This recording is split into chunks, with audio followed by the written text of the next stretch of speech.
This is part 2 in the series called Midlife Mixtape, rocking out to the soundtracks of our middle years. If you are somebody who has heard of all the stereotypes of a midlife crisis, we're going to debunk those, and we're going to be looking at this as a different time of life. Now, you might be wondering, am I in midlife? Well, you're going to find out inside the episode. So come on in and let's talk about this episode's soundtrack, The Eye of the Midlife Crisis. Welcome to Life Repurposed. This is where midlife meets inspiration, practical guidance, and renewed purpose amid life's evolving chapters. We navigate faith questions and messy, uncertain twists with humor and a commitment to pursue treasure, even in the hard stuff. I'm your host, Michelle Rayburn, the author of books and Bible studies about finding hope in the trashy stuff of life.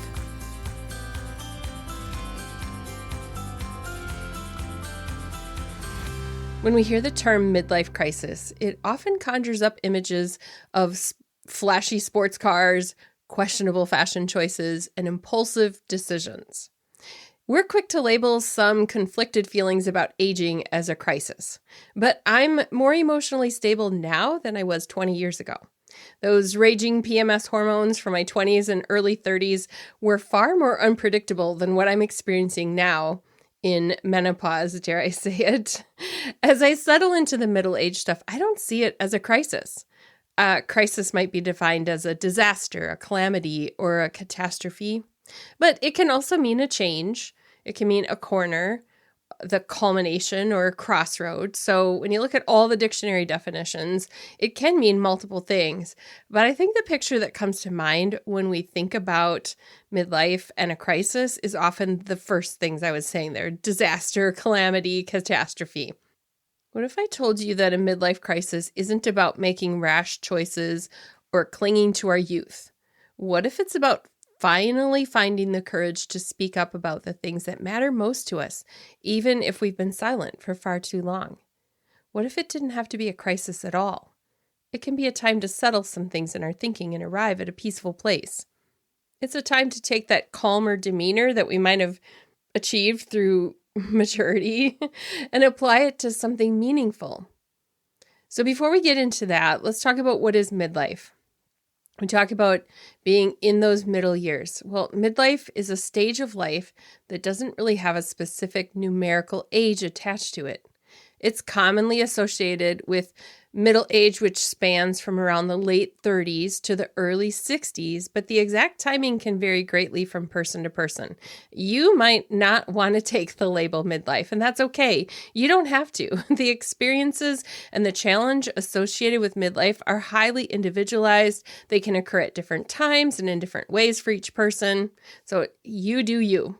One of the reasons why midlife doesn't have a specific number on it is because it's more of a developmental stage that's characterized by the psychological and emotional changes we go through rather than a precise age range.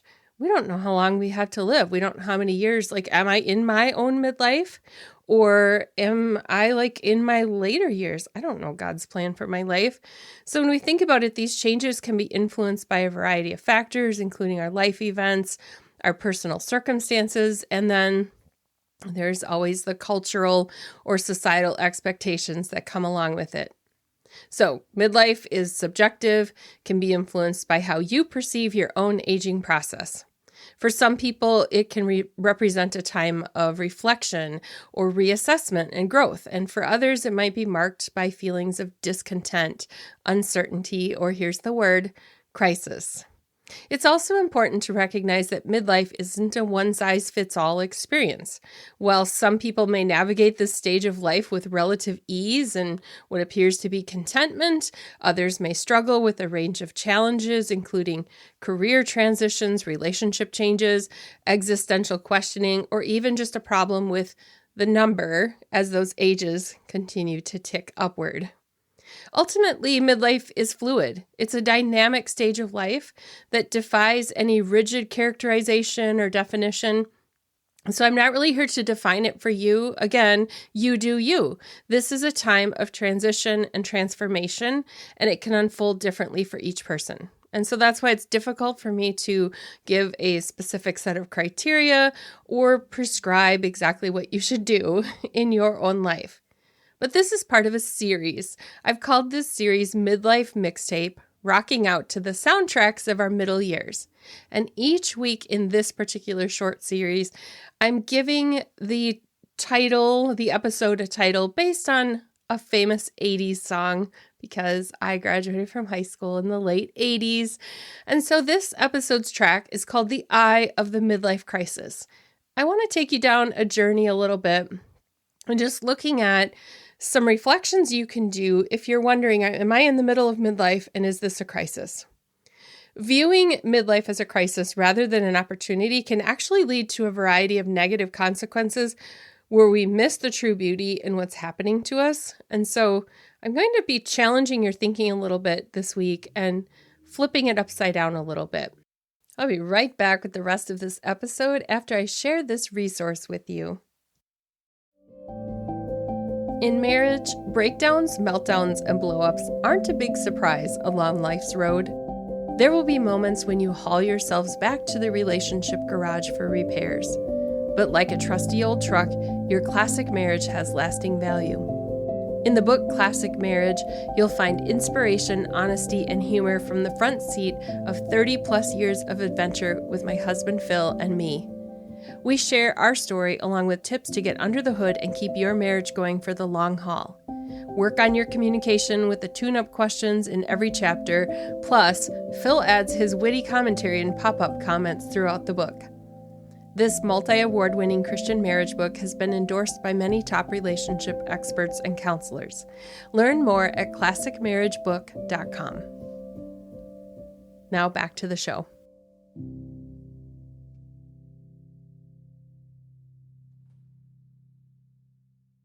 Seeing midlife as a negative crisis can trigger feelings of stress, anxiety, and overwhelm.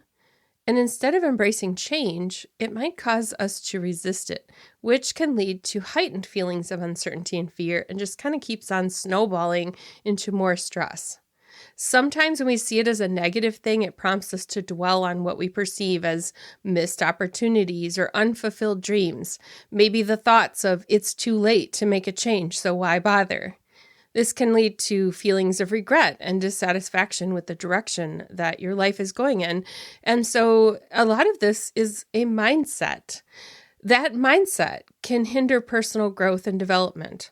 Rather than embracing new experiences and challenges, if you're stuck in your comfort zone, you're going to be afraid to take risks or even pursue your passions.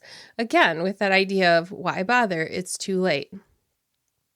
The stress and uncertainty that comes along with viewing midlife as a crisis can strain our relationships as well. Those are with family and friends and coworkers. It can affect our communication, maybe even causing it to break down. Maybe we withdraw, we become defensive. It leads to conflict and tension. So if we only focus on the negative aspects of midlife, we may overlook the opportunities for growth, for renewal, and self-discovery that this stage of life can offer. Instead of embracing change and exploring new possibilities, we might remain stuck in a cycle of fear and stagnation. Overall, viewing midlife as a crisis can limit our ability to navigate this stage of life with resilience, adaptability, and a sense of purpose. It's important to recognize that midlife is not a predetermined crisis, but a natural and valuable stage of development that presents opportunities for personal and spiritual growth. And that's why we're talking about it on Life Repurposed. We can take a different perspective on our thinking and discover that a lot of repurposing can happen in this phase of life. So instead of a crisis, let's look today at midlife as a crossroads. I'm just choosing this word, so if you don't want to see it as a crossroads, that's okay. But if you find yourself in crisis mode, I want to encourage you to consider these ways of breaking out of that mindset. First, embrace change. Instead of fearing change, view it as an opportunity for growth and renewal. Embracing it allows you to explore new possibilities and experiences. Our house is quieter since the kids left home. I don't have the commitments of driving kids all over the place. That has freed up room for some new things, even though the change of having them leave has left some sadness in our lives as well. The second thing that I encourage you to do is reflect on your values. Take time to reflect on what truly matters to you. Identify your core values and use them as a guide for making decisions at this crossroads in your life. Maybe you're rewriting the story on this, and that's okay. The third thing that you can do in the middle of this is to set new goals. Now, we often think of setting goals when we're in high school and thinking about what we want to do when we grow up and what are we going to do with the rest of our life. But we aren't always thinking about midlife. This can be an opportunity to set new goals and aspirations, whether it's a career change, a new hobby, a personal challenge. Any of those can give you new goals and give you a sense of purpose and direction. You now have maturity that you didn't have when you graduated from college or graduated from high school. My goals are less flashy and more solid now. They don't really have anything to do with building a new home or driving a ridiculously fancy car or anything like that. They're different. They're more mature. And so I'm actually excited about setting goals in this part of my life even more than I was before. Because I've conquered a lot of those what ifs, how many kids are we going to have and what are they going to be? Are we going to have boys or girls? All of those things. That part of my life is a different phase. And now I'm looking at different goals that are not related to parenting really at all. They're related to, what do I really want to do with my life? What impact do I want to make on this world? One of the other things I encourage you to do if you're in the middle of wrestling with feeling like this is a negative phase is to prioritize self-care. When you focus on your well-being as you navigate a transition like this, it really gets you in a better place. Take that time you need to nurture your physical, your mental, your emotional health, and don't hesitate to seek support from loved ones or professionals if you need to. It's okay to speak up for what we need. I've learned to prioritize a relaxed Sunday afternoon at least 3 out of 4 weekends. Now, sometimes there are family things, and I want to hang out with the family, and those happen on Sundays or on the weekend. And so that Sunday afternoon isn't always watching Hallmark or reading a book or eating chocolate. Sometimes it's being with people, but it really is a priority that if I haven't had that the week before, that the next week is going to be a relaxing one, and that's just the self-care that I prioritize. Another thing that I encourage you to do is to celebrate your accomplishments. Reflect on your past accomplishments and celebrate how far you've come. Recognize your strengths and achievements and use them as a source of confidence as you move forward. It's so easy to get focused on the next thing that you don't celebrate how far you've come. And this includes looking back with a focus on gratitude too, looking at the people who were part of all of the accomplishments in life, and also not always looking at what we didn't do, but what we have been part of. There's like a sense of satisfaction that comes with knowing that even though those goals that I did have when I was 21 and just graduated from college, having those not fulfilled, some of those were things I really didn't need in my life anyway. And now I can look back with this focus on gratitude and say, thank you, Lord, that you had a different direction. That really wasn't where I was supposed to go. And I'm so grateful for the direction that my life did go in. The next thing that I encourage you to do is stay open-minded. Maybe you have met somebody who has passed beyond midlife and they seem really set in their ways. When we get into those older years, not only do we not like change as we grow older, typically, but the ideology of the people around us can sometimes sound scary. It's just moving so fast-paced and going in directions that make us feel as if like all the values of our youth are gone and crumbled. And I encourage you to stay open-minded. Approach this crossroads with an open mind and a willingness to explore new opportunities. Be receptive to change and growth, even if it means stepping outside of your comfort zone. I want to be set in my ways because it's sometimes thinking is just too hard. And so deep down inside, I just want to be set in my ways. Nobody talk to me. Nobody change my mind. I don't want to listen to the news. I don't want to read anything. But when I say open-minded, it leaves room to learn from others. My views are still changing even when I resist change. And so for me, just being open to listening to other people's perspectives, even the ones that kind of scare me, I really learned something. It may solidify something I've always believed, or it may actually lead me into a place where I realize I don't think that way anymore. And I think there's a change about to happen here. The last thing that I encourage you to do during this time as you're standing at this crossroads is to stay present. Instead of dwelling on the past, which is different from celebrating the past, or worrying about the future, focus on living in the present moment. Let go of all those societal expectations or pressures to conform and embrace your authentic self. God made you for this moment. Midlife is the time to embrace your uniqueness and not care what others think. And if you've been inhibited your whole life, when you stay present right now, you start to observe things about yourself and you learn. You might have innovative ideas that you never thought about before because you were always thinking about the past or worrying about the future. And there's a sense of contentment that really comes with being in the moment.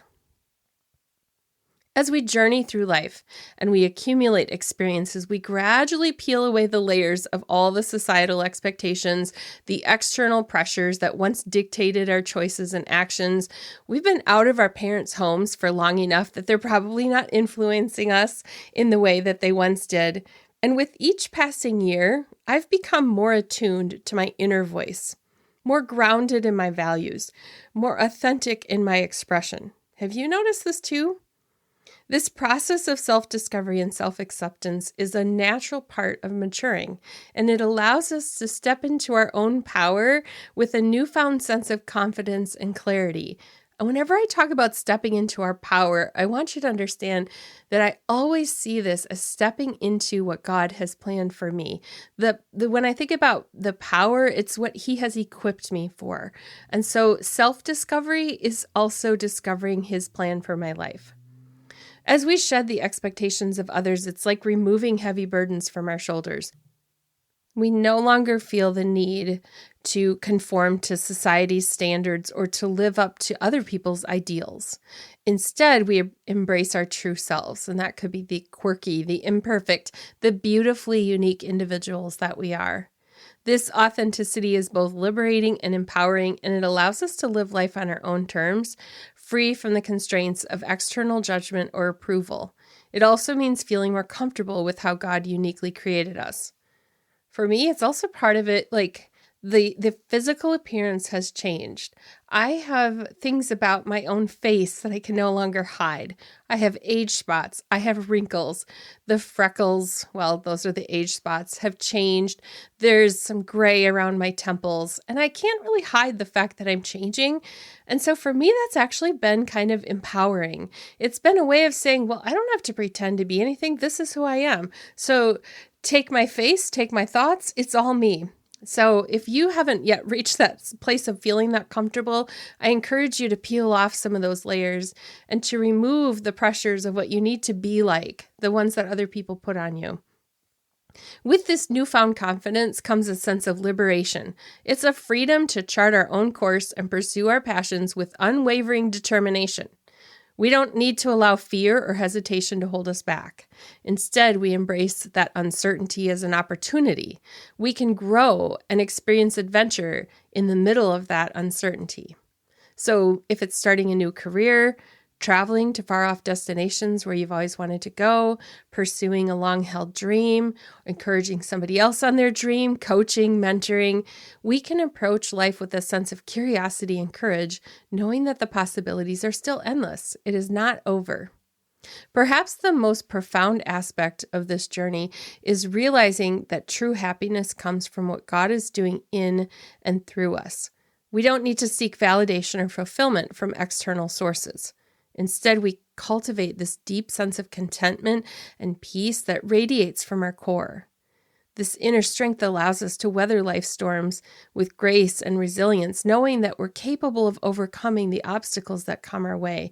We've already overcome a lot of them, and we've seen God show up. And so there's this confidence that comes in knowing He's here with me, and He wants to still continue doing a work in me. Listener, if you are embracing your true self and living life on your own terms, I applaud you. Your journey of self-discovery and empowerment is an inspiration to us all. Remember, you're worthy.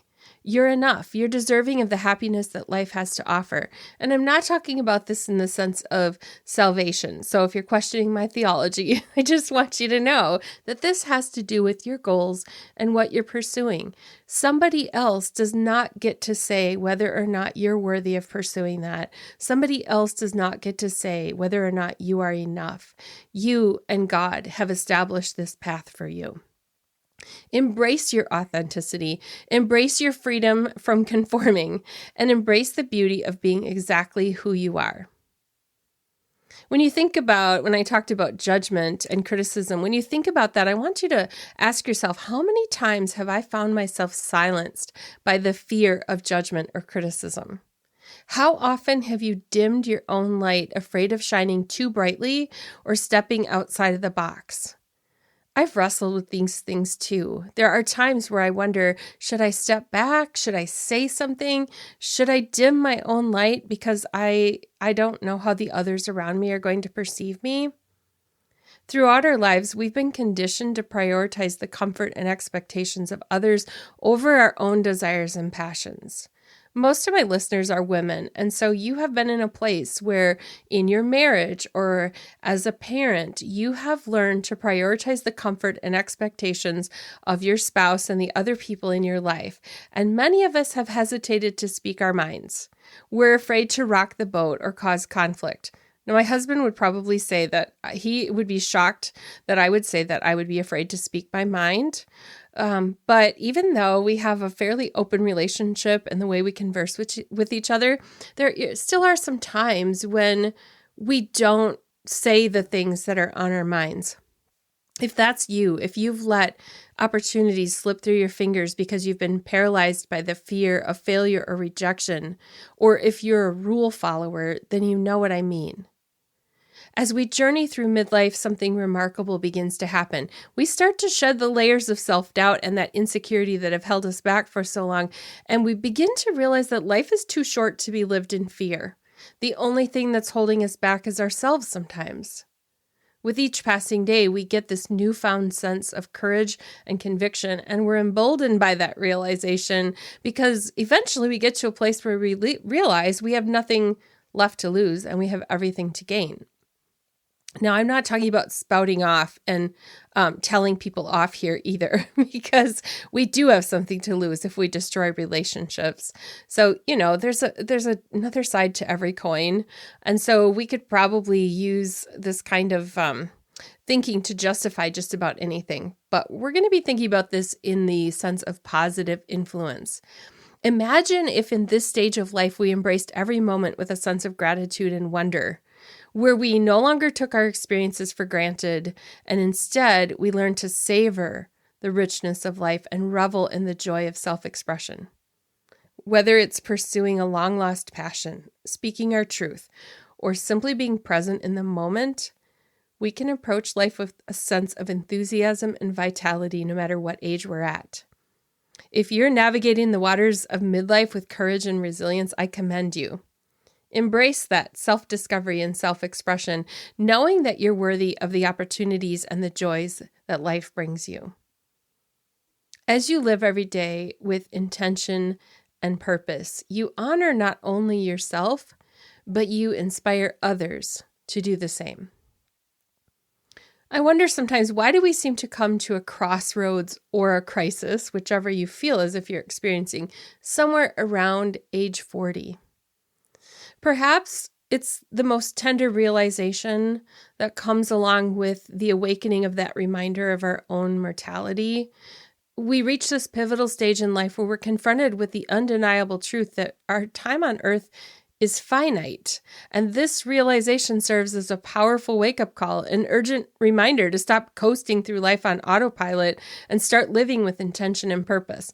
I think, coasting up to that point, I just kept telling myself, I have all the time in the world to do these things. And then reality is, wow, I have a limited amount of energy. I can physically do certain things. Now is the time. I don't want to wait. For too long, many of us have been content to simply go through the motions, allowing those days to blur together in a monotonous haze, whether you've allowed fear or complacency or the pressures of life to dim your passions. You stand with me at this threshold of midlife. You have an opportunity to break free from this cycle and reignite the flames of your innermost desires and rediscover the beauty of being alive. In addition to thinking about dreams and passions and goals, this midlife awakening is also a call to rekindle our faith. It's a recognition of where God is in our everyday life and a reaffirmation of the belief that there is meaning and purpose to be found in every moment, but how we live that out might change. As we get a little older and we're more distanced from our parents' beliefs, midlife can be a period of introspection and reflection that extends to our religious beliefs. Questioning long-held beliefs during this stage can lead to a deeper understanding of our Christian faith as we dive into Scripture and we explore theology with renewed curiosity and openness. This process of questioning allows us to take personal ownership of our faith journey. It fosters authenticity and resilience in the face of doubt and uncertainty. And if you've wrestled with this idea that any kind of questioning, you've shoved it down all these years and I'm not going to deal with that, maybe you learned 30, 40 years ago in Sunday school that doubt was a sin or something like that. And then you were like, well, I'm just never going to express any thoughts of doubt. I encourage you to embrace the complexities of faith and confront the challenges to your belief. You can cultivate a stronger and more mature faith that's rooted in personal conviction and trust in God when you ask the questions, when you explore the things that have always made you wonder, when you look at the traditions that are all tangled up in Scripture and you wonder, wait, where was that in the Bible? Don't be afraid to ask the questions. This questioning and exploration also fosters compassion and empathy toward others who may be struggling with their faith. It creates a supportive and understanding community of believers. If we're all trying to pretend that we have no questions, and we're all trying to pretend as if we have it all together, then we're not being our authentic selves, and we don't really know each other intimately. Ultimately, examining our long-held beliefs in this midlife stage can be a transformative experience that deepens your Christian faith and strengthens your relationship with God. So don't be afraid of it. I was so afraid for a long time. I felt restless, and I was afraid that if I asked the questions, it would mean I was somehow losing my faith. I have not lost my faith. In fact, dealing with that restlessness has changed my connection with some of the faith traditions and the mindsets I've held for a long time. But ultimately, it hasn't been a faith crisis, but an opportunity to grow. And so I encourage you in this time, when you're thinking about midlife, it's okay. It's okay to ask the questions, and it doesn't mean you're having a breakdown or a midlife crisis. Now, let's get personal about your personal life. No, we're keeping this PG, so no worries there. But midlife is also a call to reignite your passions. And by that, I mean to rediscover the activities, hobbies, and pursuits that bring you joy and fulfillment. Whether it's painting, writing, gardening, exploring the great outdoors, this midlife awakening brings out the urges that we've had to reconnect with the things that make our souls sing and our hearts soar. And maybe it's something that we just have always said, I don't have time for that. But it's so important for us to see this as a reminder to embrace the beauty of being alive, to fully immerse ourselves in the richness and complexity of the human experience. That means savoring the simple pleasures of everyday life, from the warmth of a sunrise to the laughter of our loved ones, the time with people, the snuggles with our spouse. It's about finding wonder and awe in the most unexpected places and then cultivating a deep sense of gratitude for the gift of life itself.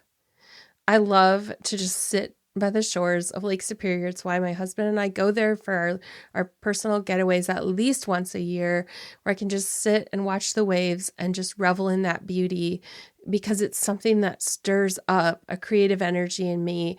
It draws me closer to God, but it also draws me closer to my husband. And so all of that creativity, it doesn't have to be artistic. It doesn't have to be painting. Sometimes it's just appreciation for what we see around us.